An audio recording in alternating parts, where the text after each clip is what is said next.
Do you like catching movies in the theaters? Check out MoviePass, where you can see a movie every single day for as low as $30 a month.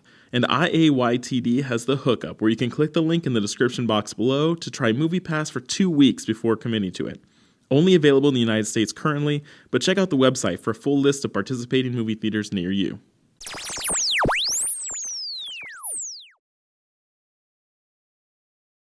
Welcome to I'm Your Target Demographic. I'm Adam Ryan Daniels, and today we are talking about the New Mutants. It has come out that Fox is thinking about creating a movie about the New Mutants with the director of The Fault in Our Stars, which is an interesting choice, but doing something about teens learning about their powers and really being a school. I'm not sure if this will tie to the other X-Men films. I don't know if it's independent. You can see another video I just put out about the X-Men cinematic universe, and it's really unclear how these things will fit together. But right now we're just going to talk about the New Mutants. And this is assuming that New Mutants is a direct translation of what the New Mutants were in the comic books. This could also just be a story about mutants that are in a school, and they kind of pick and choose mutants from other arcs, right? So there's X-Men, there's X-Factor, there's X-Force, there's Excalibur. There's a bunch of teams for them to choose from. But what we're going to talk about today is who the New Mutants actually were. So we're going to go through kind of their original roster and then some other characters that maybe joined a little later, but are relatively unique to the New Mutants. So we're going to talk a little bit about what they can do and a little bit of a bio, but not giving too much away about their storylines. So what is it? So basically, Charles Xavier, founder of the X-Men, was getting a little frustrated with his people dying, right? The X-Men were kind of going off and waging war, and he just wanted to really run a school. So the New Mutants is a group of mutants that needed his help. And really they just wanted to learn how to use their powers. They weren't meant to be an army. They just wanted to go to school and learn. So this is kind of his team that he put together, people from truly all over the world that come together, and of course they have to fight, but usually it's as a means of survival, not as a means of going out and fighting as an army like the X-Men kind of had been. So let's talk about who we have on this team. So the first mutant that Charles Xavier actually recruits is a Vietnamese mutant named Shan.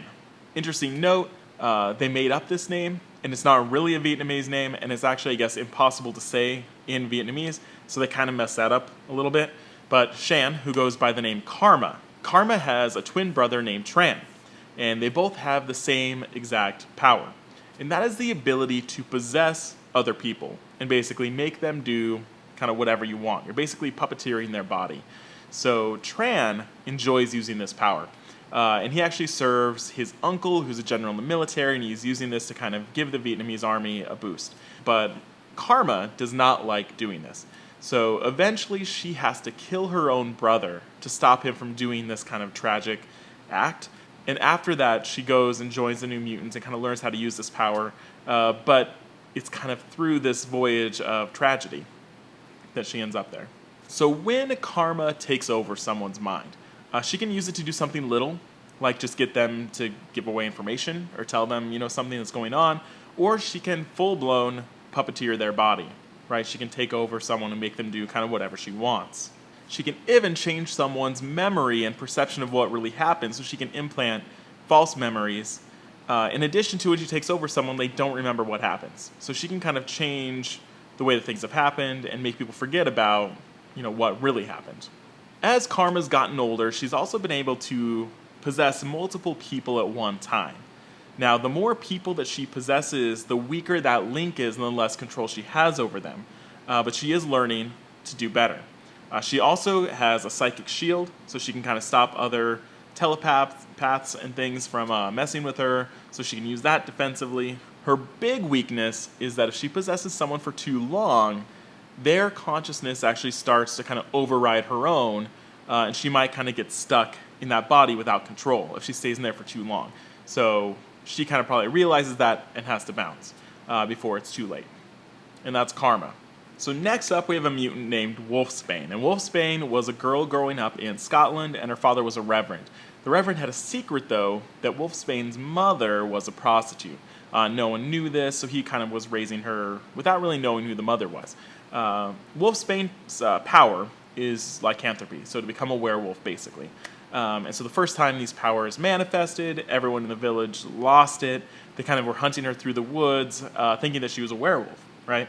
Eventually, a woman named Moira McTaggart found her. And Moira is a friend of Professor X and took Wolfsbane and kind of sent her to the United States to be safe and to learn about her powers. So Wolfsbane, even though she looks like a werewolf, is not confined by the limits of a werewolf. So Wolfsbane can transform at any time, either into a full-blown wolf, or she can kind of go like in transition, which basically means she has wolf-like abilities, but she is still kind of can stand upright. So she will be in that shape most of the time. So she has enhanced senses, strength. She can kind of smell really good. Like all of her senses are extreme, and she's also just able to fight, and she's fierce. She does also have an enhanced regenerative skill that she can kind of heal pretty quickly. But as a downside, when she's in wolf form, she can't communicate with her team. So there's a lot of advantages, but there's also disadvantages to her transforming into this wolf. And you may recognize Wolfsbane because after the New Mutants, she went on to be a very prominent member of both X-Factor and X-Force. So you may know her from those arcs as opposed to the New Mutants. Up next, we have another hero named Mirage. Mirage, her real name is Dani Moonstar, and she's a Native American hero that, when her powers manifested, she was able to literally create almost holograms of someone's fears. That kind of what they were afraid of appeared in front of them, and it was terrifying, and it alienated her from everyone that she knew. So she eventually found the New Mutants and was able to learn and hone her craft, and so she can now create people's desires, whatever they're thinking about, she can kind of get into their mind and make those things look real to them. So the person that is kind of manifesting that thinks it's real, when everyone else it kind of looks like a hologram to them.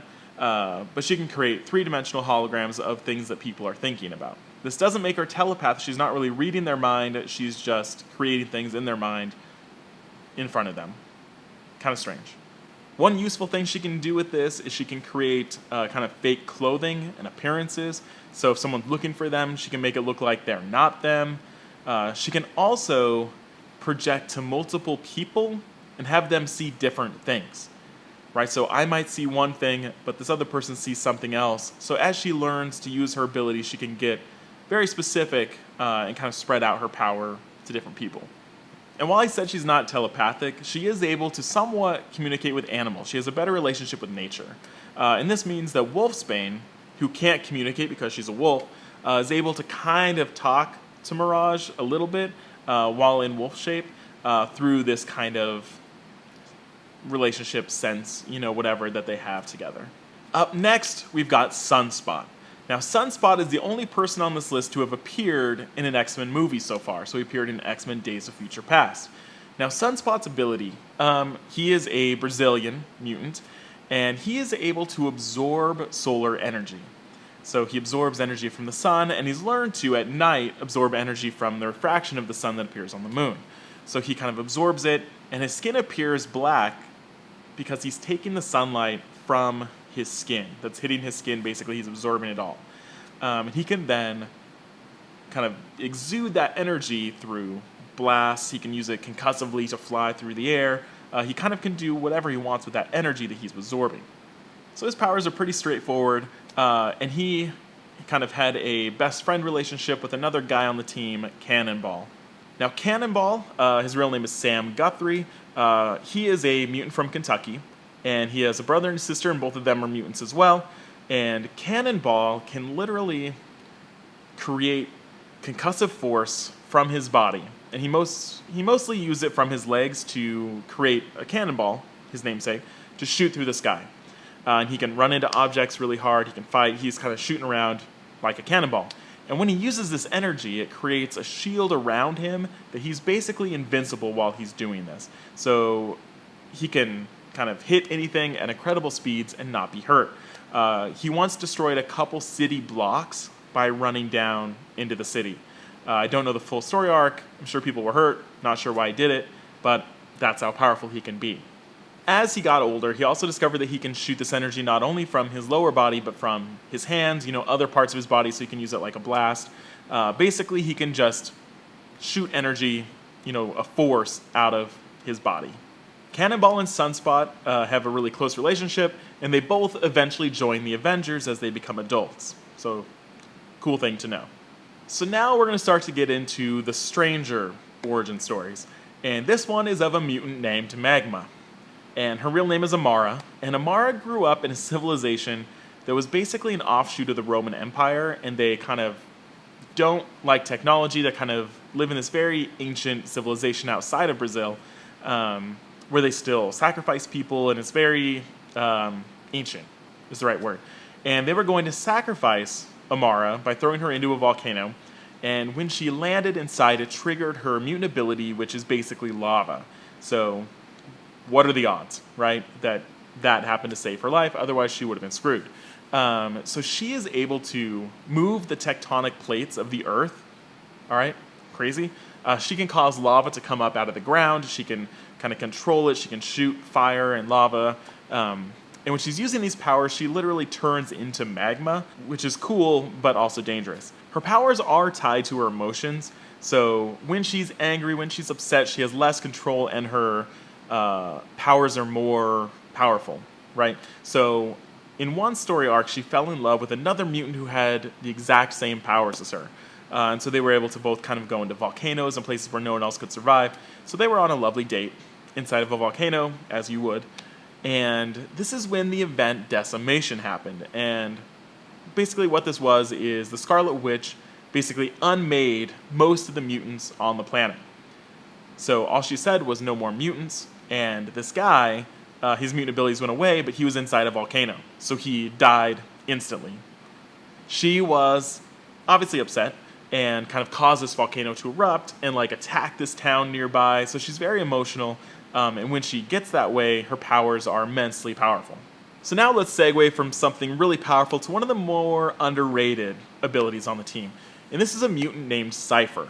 Cypher is basically able to understand and comprehend and communicate in any language. So it could be human languages, it could be alien languages, and as a kid it manifested in computer languages. So he was able to code and kind of like do technological things that other people weren't really too savvy with. So he joined the team, and he was kind of like, what good is this going to do? But it came in handy when an alien named Warlock kind of was going crazy, attacking, it was confused. But no one else could understand what it was saying until Cypher was able to communicate with this alien. So now we have Warlock. Warlock is a techno-organic species. So it's like a living machine. He's constantly changing shape, and he has the personality of a child. So doesn't always understand how the world works, not only as an alien, but an alien child. And he is considered a mutant in his own species because they're like a warmongering race. They want to kill and fight. And he was like, I don't want to do that. And so he basically had to escape from his planet to come to Earth, kind of seeking refuge. Now, since he was able to communicate with Cypher, the two of them created this kind of inseparable bond. And Warlock eventually learned to kind of create this armor around Cypher because Cypher is not a warrior. But Warlock could create armor and weapons, and they actually learned to kind of act as one. So they were like one mind, and they could kind of, fight things that way. Now I saved the strangest and coolest origin for last. Here we have a mutant named Magic, and her real name is Ileana Rasputina, and this is the little sister of Colossus. Now Ileana, when she was 6 years old, was abducted, follow me here, was abducted by a demon named Belasco. And Belasco was the leader, kind of the ruler of this realm of limbo that exists between dimensions. Okay? So he was ruler, and he abducted this girl. She managed to escape. And while she was there, she ran across alternate realities of the people that we know. So like there was an alternate reality Storm and a Shadow Cat that kind of trained her as a 6-year-old to fight. Because there were demons, there were, people that were not there to help her. There was dangerous people in this realm, limbo. And so they trained her to be a warrior, to fight, and also to use magic, her name is Magic, right? So Storm kind of taught her how to use these mystical arts to protect herself. So she grew up kind of as a warrior, trying to survive. So as she was trying to survive, her mutant powers started to manifest. And what her ability really is to create these teleportation kind of places. So she can create a place where she can walk through to another dimension. So she was able to use this to eventually travel home, or to travel to other realities, or to travel to limbo and back. So she creates these teleportation stepping discs, they call them. And not only are these discs from place to place, but also through time.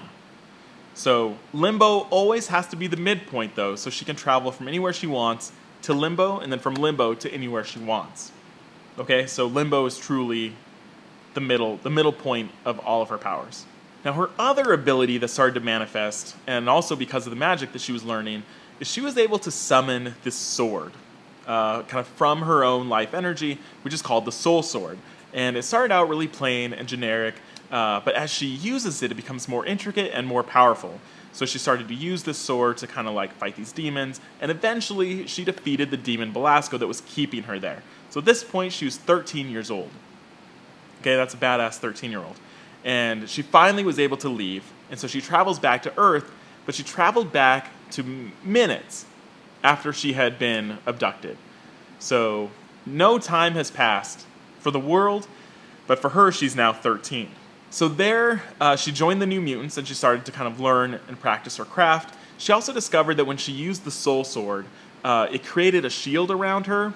So it started out with her arm, and so it would kind of create this metal, and eventually it could cover more of her body, that as she became more powerful, while she used the Soul Sword, it protected her, which is kind of cool looking aesthetically. So she joined the New Mutants. She bonded with Shadowcat, who was, I think, part of the X-Men at that point, because she had gotten to know this alternate reality of Shadowcat, so she felt like she already kind of knew her. So since she defeated the demon Belasco, she now was essentially the ruler of Limbo, which means she can open up these discs, and she can kind of control these demons, and she can call on them to like fight for her. But there's a catch that if she uses too much of this dark magic and kind of goes down kind of the violent, angry route, she does have a dark personality that starts to come out, which is called Dark Child. And so she tries to not use this too much for fear that that dark part of her will overtake her. But she is immensely powerful and has some really cool abilities, which would be really cool in a movie. So that is it. Those are most of the main players. There might be other people that kind of came and went, or people that are maybe newer in the story, but those people were all relatively old staples of the New Mutants. So do you think this could work? We're used to movies where you need a Wolverine, you need a big name. Would people go see a movie? You know, maybe they get big actors, but these characters aren't ones that you know. But they can do cool things, and there's some cool stories here. Maybe they take a couple of these origin stories and make those the through line of this movie. Would you see it? What team do you want to see? Are there other New Mutants that you want to see kind of come and go? What do you think? So if you haven't already, we have a Facebook page that I want you to go like. Head over to facebook.com/IAYTD. Give us a like. We talk about a lot of this stuff. I post movie reviews. We talk about TV, all sorts of stuff on that page. So give us a like. And that's really it.